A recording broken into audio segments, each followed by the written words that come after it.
All right, this is a great day here for Western New York and indeed the entire state of New York as we raise the final beam on this magnificent stadium. We are here, we've come a long way since the groundbreaking 2 years ago. Looking forward to an incredible season in 2026. So on schedule, on time, let's get it done. Hang on to the questions first. Governor, are you pleased with how this funding deal worked out considering all of the cost overruns of this project? Oh, I'm very pleased, especially when our commitment is $600 million, which is a substantial amount. I made sure that it was not tied to any cost overruns.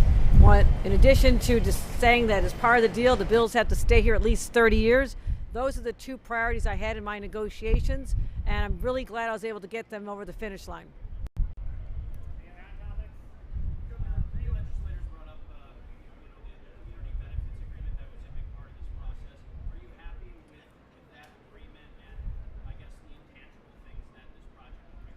You know, our expectations, there are benefits for the community. I know this has been negotiated between the team, the county legislature, and the county executive, so I'm watching it, but we're not involved in that deal. But transparency is important, and continue having that engagement with the public to make sure that this benefits the entire region. You alluded to the criticism that you took because of the public money. You don't want to see cost overruns, but as they're climbing, can you reflect on the criticism that you did get and how it turned out to be the right thing? You know, this has a huge economic benefit for not just Western New York, but the state. And in fact, we calculated, this is before Josh Allen got the big pay increase, that by year 17, just our income taxes alone on the players who play here, by year 17, we'd be more than fully reimbursed as a state. So I saw the economic benefit. It's also not just an economic driver, it's part of our identity.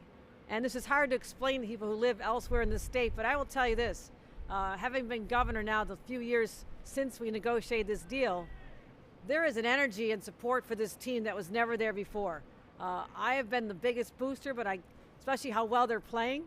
There's a lot of excitement throughout the state, so I think that's in the past. People know it was really smart that I was able to negotiate that we're not on the hook for cost overruns.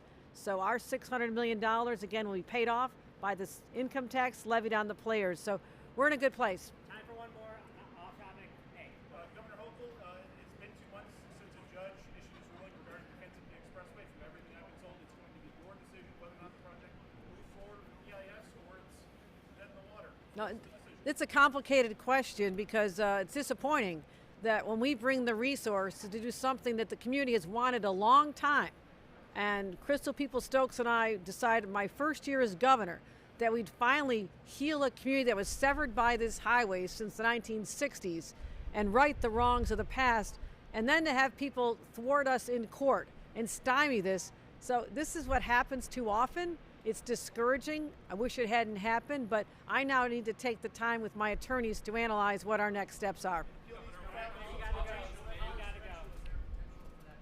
I'll tell you this, we have the potential to close up to 5 this year throughout the state. I'm analyzing a lot of statistics. All I know is that we have a far smaller population of incarcerated individuals than we ever have, much smaller, so it's hard to justify the buildup of all the facilities we had when that population was literally double. So I have to look at it with the taxpayers in mind and what's going to make the best sense for the people of the state. All right, thank you, everybody.